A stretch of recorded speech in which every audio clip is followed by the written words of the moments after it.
Right, so off we go. Another day, another dollar, and you know we're pounds here, not dollars. I arrived like 5 minutes ago, and I haven't seen you since last week. So there's no prepping, there's no research, there's no like hidden agenda here. It literally is. I turn up after being at the gym. You're still sucking. And I know nothing. You know nothing. Nothing at all. He's still sucking a sweet, which he has asked for another 10 minutes. And I said, no, let's just multitask. Let me tell you about my sweets. Go on then. When I attempt to sing, I suck these sweets and it sort of clears the throat a bit. Oh, does it make you sing better? It's debatable, but it probably helps a little bit. Is it like a Polo or like a Werther's or... Yeah, a bit like a lozenge. A lozenge. A lozenge, yeah. So you're promoting lozenges? No. So everybody, if you take lozenges, you too can sing like Kim. I wasn't taking them. I know. You were taking them for therapeutic reasons. To clear one goes from being not bad to a little bit better. Okay. But it doesn't mean to say that it's good enough. Whiskey might help. Oh, I can't drink whiskey. Oh, can't you? Oh, I hate whiskey. Well, I can't drink alcohol, full stop. Really? It poisons my system. Oh, okay. Oh, you see, I've opened that one, haven't I? So, I've got a few sort of questions and subjects that I wanted to talk about. I'm going to tweak it a bit this week because I'm conscious that we haven't sort of touched much on songs. But that's because when I do touch on songs, you go down a very sort of spiritual but opinionated route, and we're all opinionated, and it provokes me when I think about you to think, well, if Kim said that about that, I wonder what he thinks about this. Just everyday stuff. Okay. So that's why sometimes I've written my questions or my subject headings, because I just think it'd be interesting to see where you go with it. But well, I don't know where I'm going to go with it until you ask it. I know, because none of this is prepped. So, one of my questions, and it's actually a leftover from last week, cleaning my glasses because they're filthy, is what are your thoughts on the white feather? You know, when we're walking along and a little white feather drizzles down. Well, I've been studying those for donkey's years because, you know, we've all got a guardian angel and we all have lots and lots of angels working for us, trying to arrange our lives in a way that will help us to master those things that we need to master on earth to, you know, keep us on track with our divine plan. And they do talk to us in so many ways, and feathers is one way. Generally speaking, if you see a really pure white feather, it's sort of like an affirmation. Yeah, you're on the right track. You're doing what you should be doing. Or it could be just an acknowledgement. You know, hey, we're here, and we're on your case. That's what I have gathered over the years of watching feathers. But I mean, you know, I'm not saying that I'm right. I'm just saying that that's what my intuition tells me.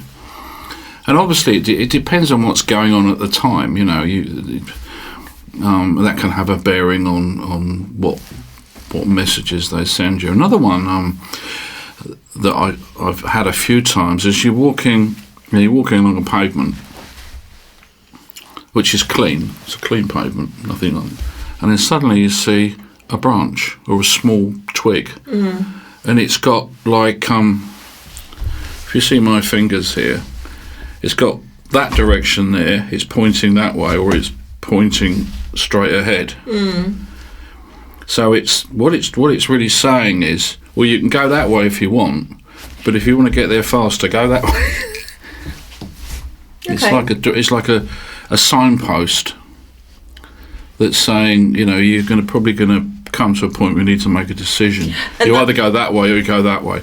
So that's like a branch that that happens to be in front of you one day. No, it's put there. It's been put there. Okay. It's been put there. So, you know, they do. The angels do send us physical signs. as well as talk to us telepathically. Whether we actually register the thought that's just come into our head is actually a message that's been sent or not. Okay. But I would suggest to you, certainly when it comes to my songwriting, when I'm in the shower, getting clean, spiritually clean, if you like, as well as physically clean, and suddenly an idea comes into my head, or I wake up at 3 o'clock in the morning and think, oh, I've got a song here, and run down to the office and start writing. It's somebody sending me a message, And I can usually recognise when I am being sent a message. White feathers, definitely to me, and maybe to a lot of people, would indicate potentially the death of someone that they loved, and that they're sending them a message. It could be that.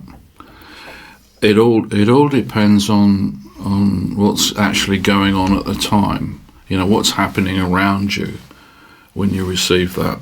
Okay. So sometimes in the morning I walk out of the house, go put some rubbish in the bin, and there'll be a feather sitting there straight in front of me.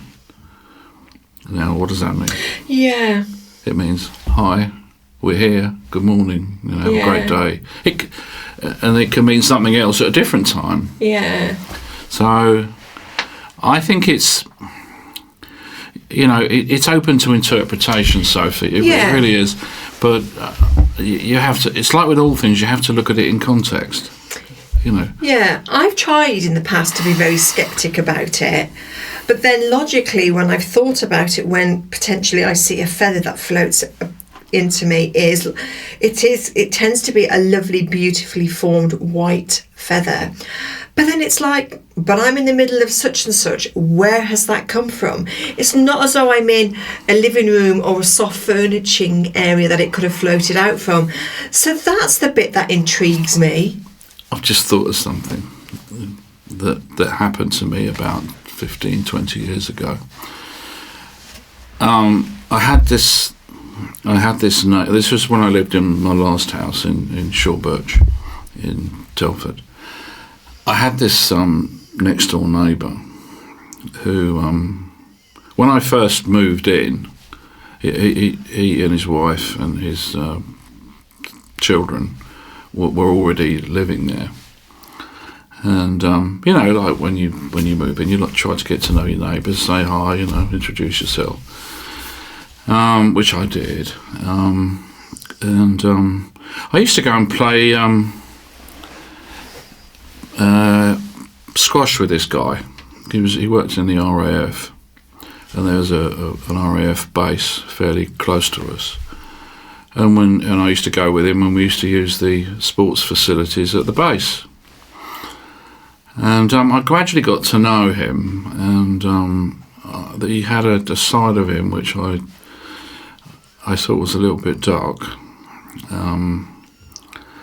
And over a period of time, I saw him less and less, because I didn't feel he was somebody that I really wanted to spend too much time with, shall we say. And the situation progressively became more and more hostile, shall we say. And we had a dispute over the fence between our two houses.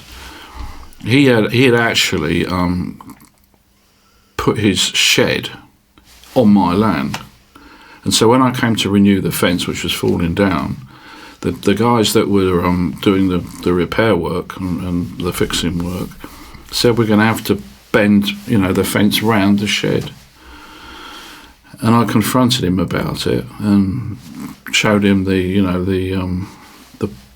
deeds, and it caused a great deal of friction. But without going into too much detail and spending too much time on this, I eventually, shall we say, won a victory. Which I won't go into the detail of it, but I won a victory. and then the day that happened, I had my hand was closed, and I opened it up, and there was a feather in my hand. How did that get there? It was a little white feather, pure white feather, and the context was, well done, you've won your victory. There was no violence or anything like that. So it all depends on. And that just came from nowhere. Oh, absolutely. So sometimes I've also had situations where I'll get in the car in the morning if I'm going somewhere and there's a feather on the bonnet. What's that? What's all that for? You know. But I know it. The other thing, the other message that these little feathers can send to you is, look, we're here. You're not alone. And that can be really very reassuring. If you're, if you're feeling a bit lonely or there's some problem that you're struggling with, and the feather appears, hey, we're helping, we're working on it. You're not alone, and that's a wonderful feeling to have. Yeah, I personally hadn't thought of it in that kind of connotation, but I'll definitely take it on board. For me, it's always been the death of someone, and I suppose I lost my brother a couple of years ago, and I have more meaning, and I've definitely noticed the white feather since then, and I do find it comforting. And as weird as it sounds, that is my brother. When I see it, it's like he's just walked in the room, and that's something that I wouldn't necessarily. I don't think I've mentioned that before. I don't think I've ever expressed that before. I'm doing it because I suppose it's in the context of today. So my once skeptic thought about that has definitely changed. So your alternative concept of affirmation and I'm here for you, I'm going to take that on board and see how I feel about that the next time I see a white feather. Also bear in mind that there are earth angels incarnated on earth at this time. Bear that in mind also. Yeah, could do with a few. Anything else?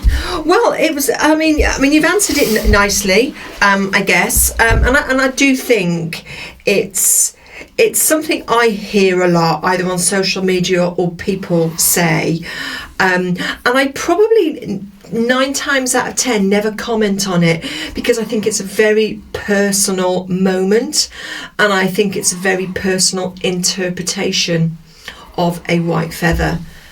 I've just remembered something else. I've got to say, this is a movie, a famous story, and I can't remember the name of the film, but it goes back to the time of the British Empire in Africa, when we were doing what we were doing in Africa, building our empire. Let's not go into all of that. And there were lots of battles taking place in that part of the world, and the film was about this guy who was a soldier. He'd never been to war, and he's called up. His regiment's called up to go out to Africa, and he suddenly decides that he doesn't want to be a soldier anymore. So all his friends and his fiancée send him a white feather, i.e. meaning you're a coward. Oh, okay. So that's another... That's a negative connotation. It's a negative connotation. So, but usually I think that if I can recall from the movie, the feather was quite a big one. It was a very long one. Whereas the feathers that we've been talking about are usually quite small, sort of by that sort of size. That's all smaller, and the fluffier they are, if they're really fine, that the fluffier they are, the more loving they are. That's been my feeling, or that's been my interpretation of what it means. And when I'm a girl, I have loads of cushions in my house, so I do get to see feathers, but they're always very different to the feather that floats in front of me one day. Very different. It's like the feathers that come out of my quilt and my cushions are almost artificial looking and not very dainty, and they just look, apart from touching them, they almost look fake and plastic. Whereas the feathers that we're talking about, they're definitely very different when I see them. So it does, it does make me think that, that it is a message, it is someone. You could also get more than one together. You could get like a bunch of three, like a sort of bouquet. Yeah. I've seen those before. I'm not entirely sure what that means, but but yeah, I mean, there's so many ways, and sometimes also I think that if you're looking at a feather and trying to work out what does that mean, you're really struggling with it, you might just get a message sent to you saying that's what it means. Okay. So they can reach you both ways. Yeah. The telepathy or the physical, or a combination of the two. Yeah. I think I'm becoming a bit of Kim, because it makes sense to me and it resonates with me. Yeah, there's a compliment. Oh, thank you. Put it there, girl. Yeah. Also, as well as feathers, because we're talking really about physical symbols or physical messages that are sent to us to help us in some way. It could be. I never forget. This is going back 25 years. I'm in Telford Town Centre, in the shopping centre, and there's this bookshop that sell books that nobody's bought. They're just trying to get rid of them cheap. And I saw that. I walked in and I thought, I'll just have to go and have a look, see what's there. And I saw this book. It was about a pharaoh from ancient Egypt, and I looked at it and I thought, I need to buy that. So I bought the book, and it taught me a lot about my past lives and stuff, and I was meant to buy it. I knew I was meant to buy it. I was taken in there literally. Okay. To buy it. Now you might be reading a book and you've got a question or something that you want answered, and you're reading a book and suddenly the answer's there, and you read or you're watching a television. Yeah. Or you're watching a movie. It's just a moment. Yeah. It's just. Yeah. Because you have got. I mean, I don't know how many angels that are working on your behalf, but it's probably several hundred that are setting things up for you. So you meet the right people at the right time in order to progress your divine plan, the things that you've come here to learn, and they help you and they move things on. Going back to the white feather, a lot of people have a similar thought about a robin. When you see a robin, the bird robin, when I saw one this morning actually. Yeah, and it's weird because I've actually got a horrendous phobia about birds. I mean, it's embarrassing how bad I am with birds. But when I see a robin, usually at a distance, I will look at it, which I don't normally do with birds because it freaks me. And it's weird because to me it's a different, but he's looking at me very differently, and it's a different connotation. That's made me think about it when we're thinking about feathers. I'll tell you what he's thinking. He's saying, look, I'm a beautiful little robin. Yeah. I've come to your house and I'm standing here. Yeah. Why are you frightened of birds? I know. We're all lovely. See, I disagree because my phobia is bad, and I do need to work on it. But it's really different. I can't get close to it, and it does make me feel creepy. But there is always something very, very, very different to a robin. And even when the little tiny wrens, fly about, I don't get that sort of, oh, it's cute. But when it comes to a robin... Well, they're on the Christmas cards, aren't they? Yeah. I mean, they are they are portrayed as very loving birds. Yeah, I guess. Even though they defend their territory, you know, very aggressively. They tend to get quite close, robins. So thank you for the white feather chat. Yeah, and I think I wrote that down, I think this time last week, because a white feather came in front of me and I thought, there's a subject for Kim. You're welcome. Next one. Thank you.